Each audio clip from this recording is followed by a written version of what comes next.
r/AskReddit. 911 operators of Reddit. What call will you simply never forget? Repost of my comment from a similar question a while ago. On my second full-time shift, it was about 11 PM on a Thursday. We get a call from a female, screaming, just screaming. That's all we heard. We lost connection. Second 911 call from the neighbor across the street. I think I just heard a gunshot and now our neighbor is screaming, yelling for help. I think something terrible happened. While my partner was getting more info from caller #2, 911 rings again, and it's the original caller. She's still screaming, but is trying to speak, even though I can't understand anything she's saying. After a couple very stern verbal slaps of "Ma'am, I need you to calm down and tell me what is going on," she's finally able to tell me that she thinks her husband just killed himself. She went on to explain that they were watching a TV show together. Everything seemed normal when he got up and said that he would be right back. Wife heard the back deck door open and close, and then she heard a gunshot. She ran to the door and just saw his feet and legs lying down on the deck. She called initially, but was unable to control herself and accidentally hung up. She was still a complete disaster when I talked to her, but I was able to get the basics of what happened and relay the info to responding officers and fire. She kept telling me that she needed to go outside and help him. Do I need to go out there? Do you need me to go out there? I don't want to see him. I can't see him. My only job at that point was to try and keep her calm and keep her from getting up from the corner of the kitchen floor where she had collapsed until police arrived and secured the weapon. They had been married 27 years, 2 kids, 3 grandkids, lived a happy life together. She had no indication that anything was wrong. Her husband got up from the couch, walked out onto the back porch, and blew his head off with a black powder pistol. I don't remember her name, but I will never be able to forget her screams. I have shared this before, but one that sticks with me is a 14-year-old girl that calls the police for a disturbance. Officers show up and everything seems average. Parents advise the reporting party is upset because she isn't allowed to go out with her boyfriend. Officers are getting ready to leave after being there for 40 minutes, but something seems off to them. The 2 officers take the 14-year-old outside and near their patrol units to speak to her. While they are walking outside, the girl's mother, stepfather and 2 sisters go and stand on the porch to see if they can see what is going on. They are unable to hear due to their officers and girl being on the other side of the street. It was then when the stepfather started pacing and went inside. The girl breaks down and tells the officers that her stepdad has been sexually assaulting her for years and he didn't want her to go see her boyfriend because he was jealous. The officers look up, and at that moment they see the stepfather shoot the mother in the back of the head. He proceeds to shoot the reporting party's older sister in the chest and her younger sister in the leg as they started running away. One officer returns fire while the other is shielding the reporting party. The stepfather runs inside and barricades himself. The reporting party tells the officer that her 2 brothers are inside with the stepfather. Backup arrives and surround the home. The officers make forced entry after they hear gunfire from inside. They storm the residence and find the stepfather has shot himself in the head with his 2 biological sons in the same room. The mother died instantly. The older sister died instantly. The younger sister was hospitalized. I don't know if she made it. Just know she was flown to a hospital miles away. This 14-year-old lost her family. Later the investigators were taking her statement and her only reply was, "Last time I tried to tell someone the truth, I lost my family. Doesn't matter what I say. I'm alone now." It took hours to get in contact with the family. Eventuality, we were able to get in touch with her grandparents and she left with them. I think about this kid a lot and hope she is okay. I've been a police dispatcher for a little over 2 years.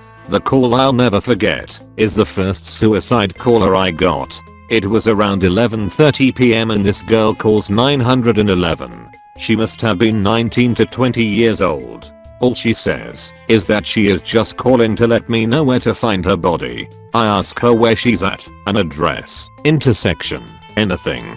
She tells me she's old enough to know that I already have her location, so she doesn't need to give it to me. That's not true. All I have is the location of the cell tower her cell phone is pinging off of. No way I can find her. I plead with her a bit, and she finally gives me an address. Then, I ask her how she's planning to do it. I'm trying to keep her on the line as long as possible, so she doesn't actually hurt herself, but she doesn't answer me anymore. I decide to get the paramedics on the line, so we can get police and fire rolling to her location. While I'm connecting to the fire department, I hear this crash and a choking sound. I don't know what she did, but my heart drops. I'm thinking she killed herself with me on the line. I give the address to FD, and I have PD on the way. I'm listening on the radio while I'm trying to get this girl to talk to me again, when I hear the officers ask to verify the address. They don't see a house there. Fuck. I finally get this girl to come back on the phone and she's crying hysterically. I ask her what happened, and she tells me she was in the bathroom and tried to hang herself. She was too heavy and the shower curtain bar bent. I'm a bit relieved because she's not dead, but she's still in danger. I asked her to give me the address again, and even though she's on the same street, her address is further south. Shit. I have to get officers and M's that are closer to go. I start talking to her, and so far so good. Officers get there, but they can't find her. I'm freaking out because I'm thinking she gave me the wrong address again, and she stops talking to me again. Just an open line. I don't know what to do. Silence. I attempt hanging up and calling her. No answer. I'm thinking I fucked up. I ask my supervisor if there is anything else I can do, and they reassure me and tell me I did all I could. I'll listen to the police radio for a bit and see that the officers managed to get into the house and found the girl, and she was being transported to the hospital. It was huge weight off my shoulders. I took a break for a few minutes to collect my thoughts and went back to answering more calls. We were busy. Around 7 AM, male calls and says his wife is non-responsive, difficulty breathing, after her night shift at Waffle House. I dispatch in northern Kentucky, so an opioid overdose is suspected and probable. The caller was defensive and didn't want to answer questions, and I heard him talking to his young daughter in the background. The squad got there, confirmed overdose. 2 doses of Narcan revived her, and they transported her to the hospital. Basically the most normal and best outcome overdose call I would deal with. Around 1 PM the same day, I get a 911 call from a very scared, but as calm as can be, young girl. I answered the phone. "Where is your emergency?" To which she answered, "Daddy did what mommy did." I didn't get it at first. I had probably taken 3 to 4 more overdoses that morning, so it didn't click. She told me he was breathing a little, but couldn't tell me her address. I couldn't send anyone to her without knowing where she was. I remembered my trainer saying something about getting a license plate from outside if a child, maybe diabetic patient, calls and is not able to give an accurate address. Got the plate, got the registered owner's address, and then it clicked. This child had to witness both of her parents overdosing at the age of about 7. I want to hug whoever taught her to call 911. Having an 8-year-old daughter now just makes me want to hug her. Let me preface this by stating I was the shift supervisor at the time and was only supposed to answer overflow calls, as it was my responsibility to make sure the other 14 dispatchers/call takers were doing their job. I take an overflow call on July 4th around 9 PM. Figuring it was just another fireworks complaint or something easy, as that's what most calls on 4th of July are. I speak with an elderly lady who tells me her house is on fire and she is trapped on the 3rd floor. So already my heart is in my throat. Try to remain calm so I can try and calm this person down as much as possible. This is where having a wonderful partner really came in handy. My partner, who was the other shift supervisor, instantly took control over the dispatch operations. Once the rest of the room caught wind I was on a hot call, they quieted down so my partner and I could communicate. In the meantime, while he is getting the fire service dispatched, I'm doing everything in my power to make sure the lady keeps talking to me. I ascertained as many details about the room and how to get there as I could. Had her try open the window cause at this point the room is filling with smoke. The few minutes it took the fire department to get there felt like an eternity. It really felt like time stopped. Once the fire department arrived they pull up and find the house is only 2 stories tall, even though the lady said she was on the 3rd floor. Here, it turns out street level it's only 2 stories, but looking at the back of the house it's 3 stories due to the slope.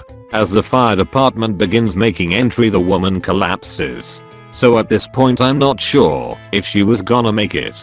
After a few seconds of not hearing from her I finally could hear the firefighters SCBA. A little bit of relief. Something happens in my brain though. I'm not sure if it was BC I was scared for the woman maybe not making it. Maybe I was scared for the firefighters. And being a firefighter for 13 years I could be in their position at any point. But while I was on the phone I broke down in tears. In the 8 years of doing 911 this was a call that broke me mentally. The firefighters were able to rescue her. She lived and is still living despite 70% 3rd degree burns. As successful as the outcome was, it messed with my brain for a while. I've dealt with a lot of death murder kill in my time, but this was the one that got to me. I continued to do 911 for a few months after that, but I'm not sure if it was depression or PTSD or some other kind of issue. I ended up resigning. It was to the point when I was home I really wasn't home.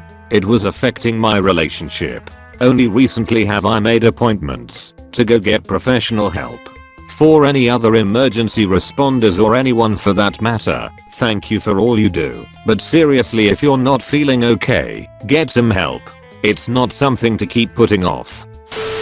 I used to take 911 calls for my county in Maine, and then I dispatched for the largest town in the county. I know a lot of the people at the 911 call center very well. So if there was a call they sent over to me for dispatch that was interesting / weird / hard, they'd message me on our system asking about it. To calls in my time there stand out quite a bit. When I was working the 911 side of things, about a week into call taking, so I had a trainer right there with me, I got a call from one of our rural towns. Most of the towns are fairly rural. It was a 9 to 10-year-old boy telling me that his mom was in the front seat of her truck and that she wasn't breathing and wouldn't wake up. I had to walk him through dragging his mom out of the seat and onto the ground so he could start CPR. Because of where he was located it took about 15 minutes for the first EMT to get there. We found out later that she had overdosed on heroin about 12 hours before that car and her legs wouldn't flatten out, but stayed in a seated position. The other one was when I was dispatching.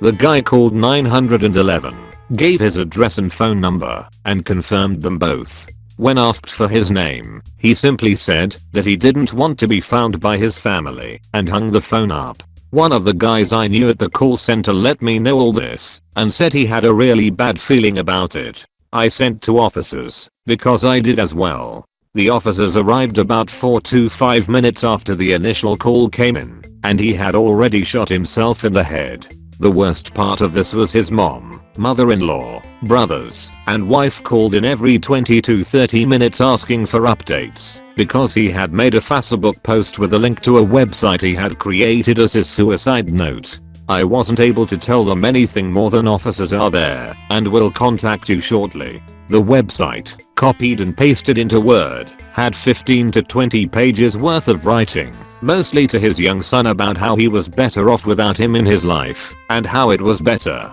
that he was dead. I work in a non-trauma, cardiac and code stroker. We really only handle patients from EMS that have possible heart attacks, strokes, and old people. We get a call from EMS pleading us to accept because we're the closest hospital. We accepted. However, the details of the patient weren't crystal clear until the patient arrived. Patient was a 6-month-old who was barely clinging to life. He was becoming hypoxic. He was blue all over. He wouldn't stop shivering and crying. His parents, meth addicts, gave him a bottle at 6 AM and didn't check on him again until 2 PM and wondered why he wouldn't stop crying and hollering. They called EMS. The hospital I work at is not suited for infants. We have no neonatal care or infancy care in the ER. Our doctors did the best that they could, but the infant simply couldn't make it. What's usually a busy ER was hushed with silence for the rest of my 12H shift. It was so eerily quiet that you could hear a needle drop as the sheriffs arrested the parents for child neglect. They showed no remorse or empathy or sadness. They simply didn't care and just wanted another quick fix. It was my first week at the job. I'm neither a doctor nor a nurse. Edit 2. To further clarify, I only work overnights.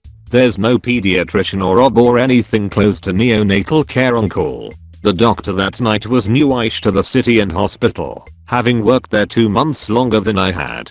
I live in a city with 250k residents and things close at 10 PM at the latest. There is one other hospital available in the city, but even if we did manage to get a hold of someone there, this infant passed within 5 to 10 minutes of arriving in the door.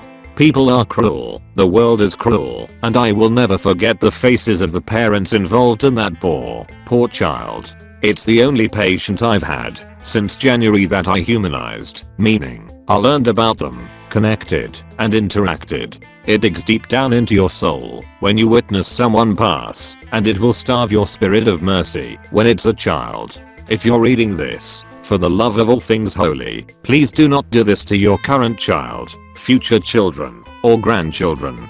Be kind. Edit. Don't give me an award for sharing what might be quite possibly the worst day I've ever had on a job thus far.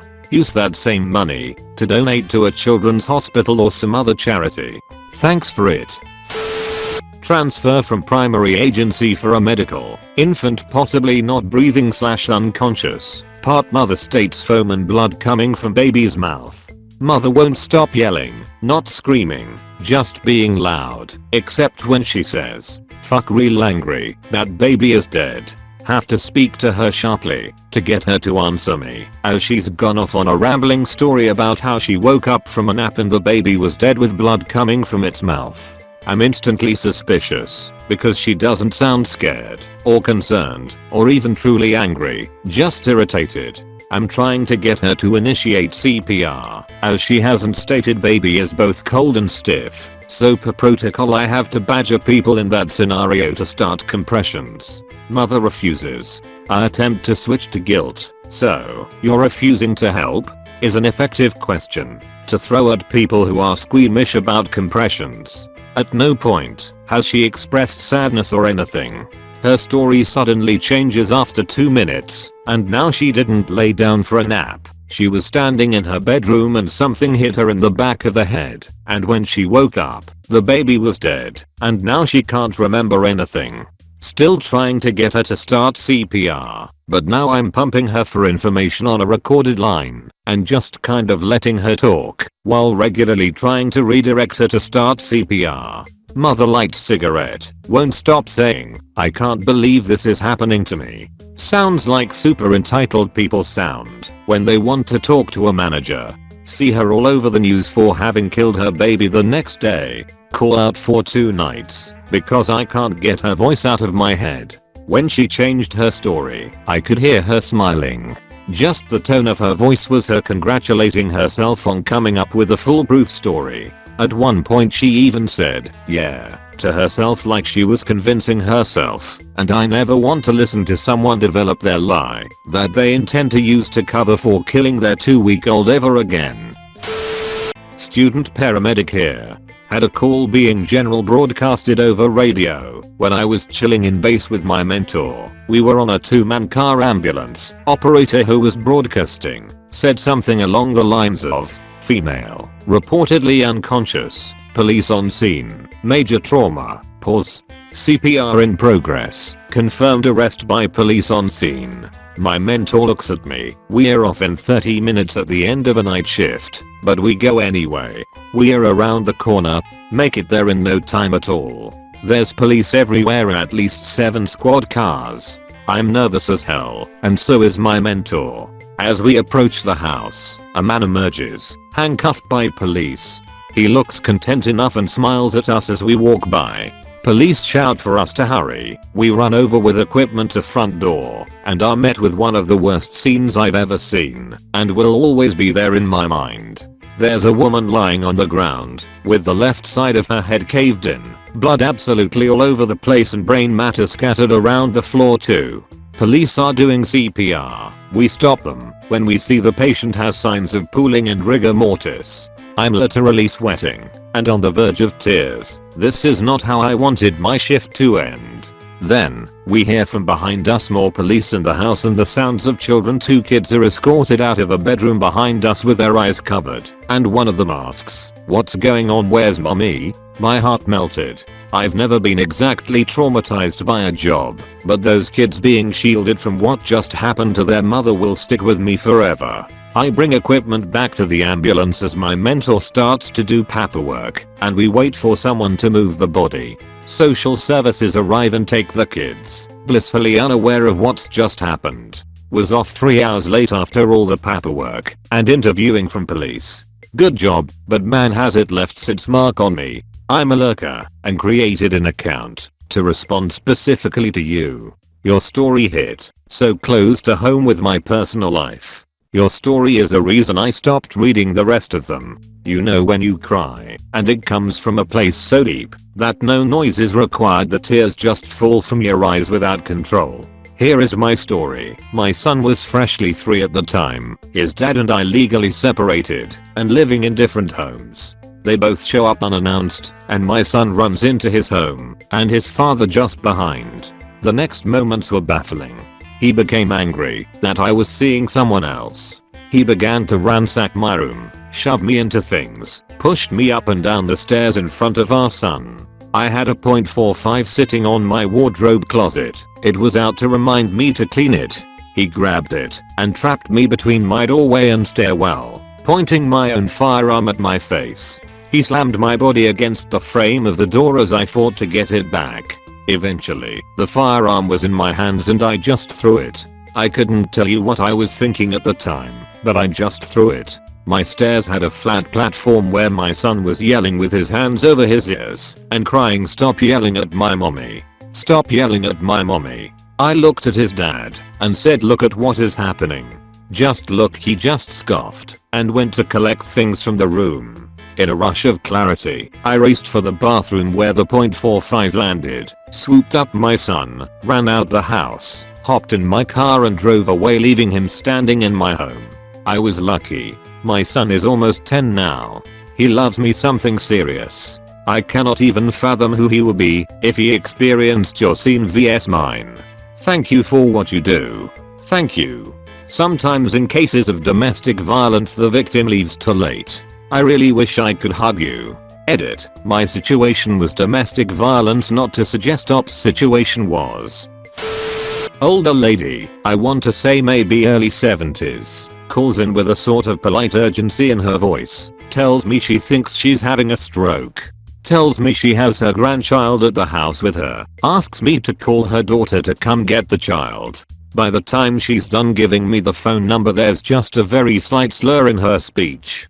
By the time Ems got there, probably no more than 5 minutes or so, I couldn't understand a thing she was saying. Fascinating, disturbing, and profoundly sad hearing someone stroke out on the phone as they're talking to you. I'm 25, had what I believe was a mini stroke back in January.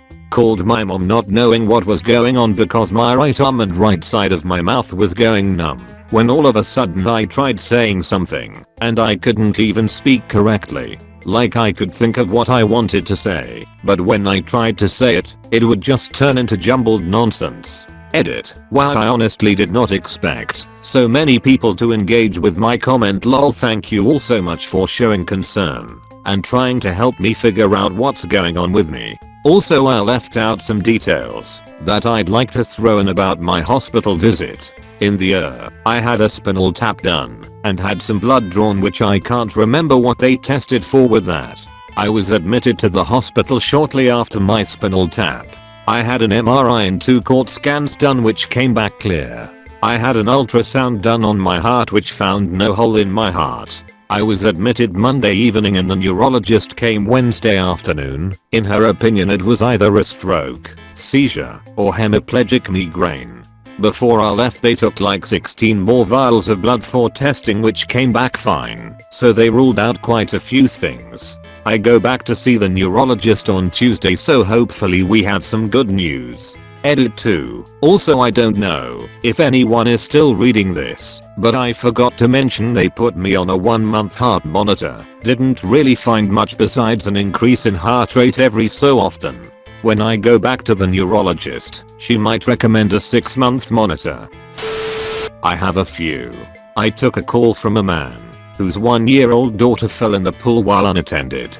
At the time of the call she was not breathing, unresponsive, and had no pulse. My partner dispatched out fire and EMS while I was on the phone. Got the child's mother to start CPR. Fortunately she was certified and didn't require very much instruction at all. Just had to tell her to count her compressions out loud so I could keep up. Before first responders arrived, the baby starts breathing again. I believe she sustained some brain injury but nothing life-threatening. Had to go take a walk around the block after that one. Please, if you aren't CPR certified, get certified. It very well may have been the difference between that child living and dying. On a lighter note, I also had a guy call in claiming he was having a heart attack. None of the info I got from this guy indicated he was even remotely at risk for one. Mid-20s male, average weight, no history of heart problems, or any other medical history for that matter. Turns out he had smoked some particularly strong pot about 30 minutes prior to calling. Absolutely nothing wrong with him other than he was stone stupid. We got a pretty good laugh out of that one. I also took a call from a kid who was about 10 years old who thought it would be funny to prank call 911. He started off by saying there was a fire. I could hear him giggling in the background. Followed that up with meowing at me over the phone. Managed to get a good location off the call and got his address. Read the address to him and asked if that's where he lives. Click. Alright, got you now, you little shit. Had a deputy go out to the house as is our policy and he explained the situation to the parents. Deputy told me later the kid got the ass chewing of a lifetime. Super gratifying. This one still bothers me because it's so fresh and our community is hurting from it as well. Took a call from a hysterical woman advising me of a rollover crash that happened near her house. She lives near the top of a blind hill that people like to jump like catching that butterfly feeling in your stomach, although you can get air in the right vehicle. She tells me that a girl is laying on the ground about 30 feet or so from the vehicle. When asked if the girl is alive, she says, "Oh yes, honey, she's wiggling around on the ground. My daughter is a nurse. She's checking on her now." Awesome. We hardly ever are lucky enough to have a trained professional on scene before a med unit can get there. But then she tells me her daughter is starting CPR. To be honest, that didn't surprise me. My caller was getting hysterical again, and we already had first responders on the way, so I started asking more questions about the scene. Her daughter breaks CPR to get on the phone with me. Tells me she can do compressions only, that the girl's jaw is completely gone. A bit stunned, I tell her to continue compressions. But rather than getting put back on with the original caller, I hear the scared voice of a teenage girl, the driver. Is my friend going to be okay? I can't find anything to say for a moment. Finally, after what seemed to be too long, I say they're doing CPR, dear, and we have help on the way. Are you and the other passenger okay? We are fine. Just please tell me she's okay. The girl on the ground was confirmed DOA. She had been laying down in the back seat without a seatbelt on because she had a headache. She was 15. Thank you so much for watching the whole video. Please leave a like and subscribe.